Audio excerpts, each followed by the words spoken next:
Raja terakhir, kisah panjang Stanisław August Poniatowski. Prolog, bayangan senjakala. Musim dingin tahun 1729 meliputi kota Warsawa dengan salju putih yang tebal. Di sebuah rumah bangsawan, tangisan bayi memecah keheningan malam. Bayi itu bernama Stanisław Antoni Poniatowski. Tidak ada yang tahu bahwa ia kelak akan menjadi simbol dari sebuah negeri yang jatuh, raja terakhir dari Polandia yang pernah berdiri megah di jantung Eropa. Takdirnya bukanlah takdir biasa, ia ditakdirkan menjadi seorang penguasa yang mengerti cita-cita besar pencerahan, namun juga menjadi saksi runtuhnya tanah airnya sendiri. Babry, anak bangsawan dalam bayangan dua dunia. Stanisław, kecil lahir di keluarga bangsawan yang berhubungan erat dengan militer dan politik.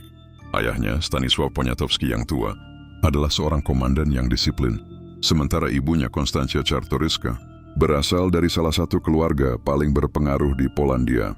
Sejak kecil, Stanisław tidak seperti anak bangsawan kebanyakan. Ia lebih suka membaca buku filsafat daripada bermain pedang kayu.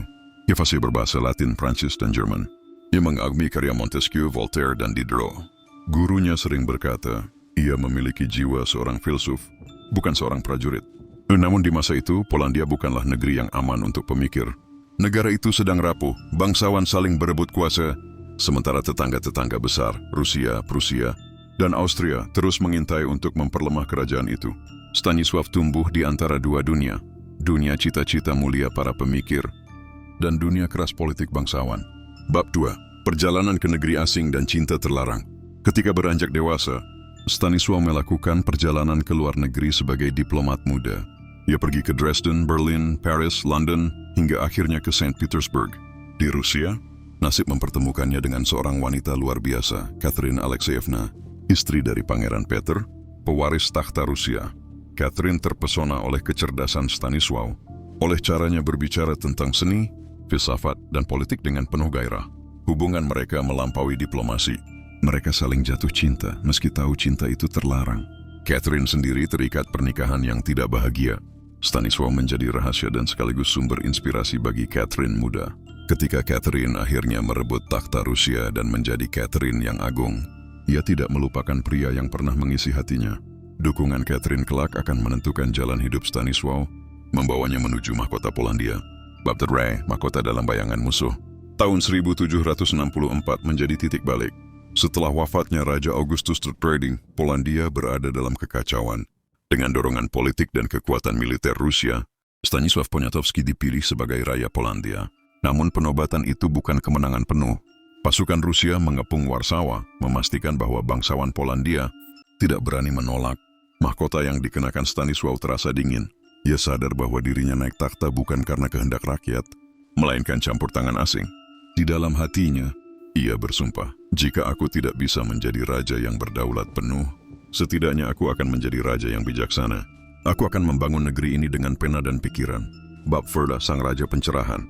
Stanisław August bukanlah raja yang gemar berperang. Ia mencintai seni, sastra, dan ilmu pengetahuan.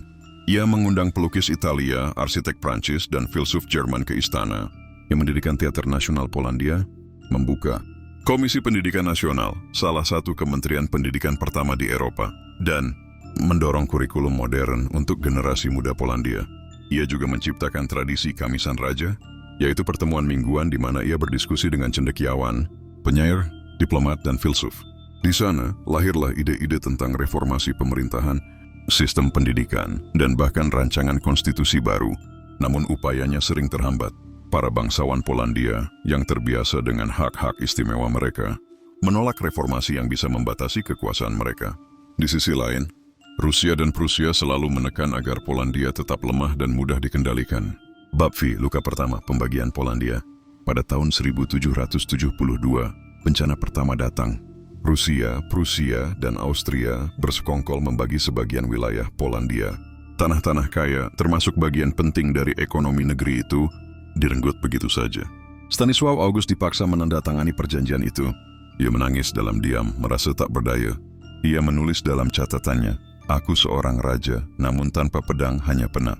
Pena tidak selalu bisa menghentikan pedang. Bab 6. Cahaya Harapan. Konstitusi 3 Mei. Meski luka itu dalam, Stanisław tidak menyerah. Ia terus mendorong reformasi. Puncaknya adalah lahirnya Konstitusi 3 Mei 1791. Konstitusi itu adalah sebuah mahakarya politik menghapus hak veto bangsawan yang selama ini melumpuhkan parlemen, memberi perlindungan lebih bagi rakyat kecil, memperkuat kekuasaan pemerintah pusat, menjadi konstitusi modern pertama di Eropa dan kedua di dunia setelah Amerika Serikat. Hari itu rakyat Warsawa bersorak, dan Stanisław merasa untuk pertama kalinya mahkota yang ia kenakan benar-benar miliknya. Namun cahaya itu segera dipadamkan. Bangsawan konservatif yang takut kehilangan hak istimewa memanggil bantuan Rusia. Bab 7, luka kedua dan ketiga. Rusia menyerbu Polandia dengan alasan melindungi kebebasan bangsawan. Perlawanan muncul, termasuk dari Tadeusz Kościuszko, pahlawan rakyat. Namun pemberontakan itu akhirnya gagal. Pembagian kedua terjadi pada tahun 1793, merobek kembali tubuh Polandia. Pembagian ketiga pada tahun 1795 adalah akhir segalanya. Polandia dihapus dari peta Eropa, dibagi habis oleh Rusia, Prusia, dan Austria. Di hari itu Stanisław menundukkan kepala.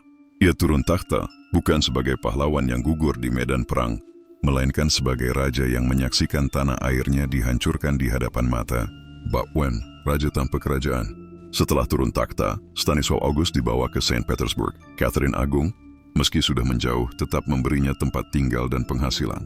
Ia tidak dipenjara tetapi hidup dalam bayangan kehormatan palsu. Hari-harinya dihabiskan dengan membaca, berdiskusi, dan menulis catatan panjang tentang hidupnya. Ia terus mengundang seniman dan filsuf ke rumahnya, seakan berusaha menjaga sisa nyala api pencerahan di dalam hati. Namun dalam kesendiriannya, ia sering termenung. Isantunu sejalan akan menilainya sebagai raja yang gagal. Pada tahun 1803, di Saint Petersburg, ia menghembuskan napas terakhir. Ia wafat dalam kesepian, jauh dari tanah air yang ia cintai. Jenazahnya kemudian dipindahkan ke Warsawa, ke negeri yang pernah ia pimpin, meski negeri itu sudah bukan lagi sebuah kerajaan. Epilog, warisan dari raja terakhir. Nama Stanisław August Poniatowski dikenang dengan dua wajah. Bagi sebagian orang, ia raja lemah, boneka Rusia, dan saksi kehancuran Polandia. Bagi yang lain, ia seorang pemikir, reformis, pecinta seni, dan raja yang berani bermimpi tentang Polandia modern. Warisan nyatanya tetap abadi. Komisi Pendidikan Nasional, tonggak awal pendidikan modern di Eropa. Teater Nasional Polandia, simbol kebangkitan seni dan budaya Polandia. Konstitusi. 3 Mei, cahaya harapan yang tetap dikenang sebagai lambang kebangkitan bangsa. Dan meski mahkota Polandia jatuh, semangat rakyatnya tidak padam. Dari puing-puing kehancuran itulah, di abad berikutnya, Polandia akhirnya bangkit kembali. Kisah Stanisław August adalah kisah tentang cinta yang tak sampai, mimpi yang hampir terwujud, dan takdir seorang raja terakhir yang berdiri di antara cahaya, pencerahan dan kegelapan politik Eropa. Di hal-hal yang ia lakukan dan capai. 1. Membangun pendidikan modern. Membentuk Komisi Pendidikan Nasional 1773, salah satu lembaga pendidikan nasional pertama di Eropa. Mengatur kurikulum baru, memperbarui sekolah-sekolah, dan menyiapkan guru-guru agar lebih modern. 2. Mengembangkan seni dan budaya. Mendukung lahirnya Teater Nasional Polandia 1765. Mengundang seniman, arsitek, dan pemikir dari luar negeri. Mendorong penerbitan buku, lukisan, dan musik di Polandia. 3. Menggelar Kamisan Raja. Setiap hari Kamis ia mengadakan pertemuan intelektual di istana. Mengundang filsuf, penyair, dan politisi. Dari sini lahir banyak ide reformasi dan gagasan konstitusi. 4. Mendorong Konstitusi 3 Mei 1791. Konstitusi modern pertama di Eropa, kedua di dunia setelah Amerika Serikat. Menghapus sistem liberum veto, hak veto. Tunggal bangsawan yang melumpuhkan parlemen. Membatasi kekuasaan bangsawan dan memperkuat pemerintahan pusat. Memberikan perlindungan lebih bagi rakyat kecil. 5. Mendukung ekonomi dan infrastruktur. Mencoba memodernisasi sistem keuangan dan memperbaiki administrasi negara. Mendorong pembangunan industri dan perdagangan meski terbatas oleh tekanan asing. Kegagalan dan kekurangannya. 1. Naik takhta dengan bantuan Rusia. Ia menjadi raja berkat dukungan Catherine yang Agung, Kaisarina Rusia, sehingga sejak awal dipandang sebagai boneka Rusia. 2. Tidak mampu menghentikan pembagian Polandia. Pembagian pertama, 1772. Kehilangan wilayah besar. Pembagian kedua, 1793. Pembagian ketiga, 1795. Polandia hilang dari peta. 3. Kurang dukungan dari bangsawan Polandia. Banyak bangsawan menolak reformasinya karena mereka ingin mempertahankan hak-hak istimewa. Sebagian bangsawan justru bersekongkol dengan Rusia melawan dirinya. 4. Kehilangan kedaulatan politik. Sepanjang masa pemerintahannya, keputusan besar Polandia sering dipengaruhi bahkan dikendalikan oleh Rusia. 5. Akhir hidup dalam pengasingan. Setelah turun takhta, ia hidup di Saint Petersburg dalam kehormatan semu, tanpa negeri untuk diperintah. Kesimpulan, Stanisław August Poniatowski adalah raja yang mencintai seni, ilmu, dan pendidikan, berusaha membawa Polandia ke zaman modern dengan semangat pencerahan. Ia melahirkan Konstitusi 3 Mei, sebuah warisan bersejarah yang tetap dikenang. Namun ia juga dikenang sebagai raja yang tidak mampu mempertahankan tanah airnya, yang menyaksikan negaranya dibagi habis hingga lenyap dari peta. Polandia bukan sekadar tanah, ia adalah jiwa, bahasa, lagu, dan doa rakyatnya. Bila tanah ini hilang dari dot peta, semoga jiwa Polandia tetap hidup di dada setiap anaknya. Jika aku dituduh lemah, maka kelemahanku adalah mencintai pena dan buku lebih dari pedang. Tetapi, bukankah pena yang abadi sedangkan pedang hanya berkarat di tanah? Tak ada yang lebih menyakitkan bagi seorang penguasa selain melihat bangsanya terbelah oleh kepentingan asing. Sementara persatuan begitu rapuh di tangan anak negeri sendiri. Aku mencintai negeriku seperti seorang ayah mencintai anaknya. Cinta itu kadang keras, penuh koreksi, penuh pengorbanan, dan tak jarang penuh air mata. Seorang raja tidak hanya ditakar dari mahkotanya, melainkan dari seberapa jauh ia berani melawan arus demi masa depan bangsanya, meski tahu bahwa arus itu bisa menenggelamkannya. Aku percaya pada ilmu, seni, dan pendidikan, karena hanya pikiran yang tercerahkan yang mampu mengikat bangsa dalam satu rasa kebangsaan.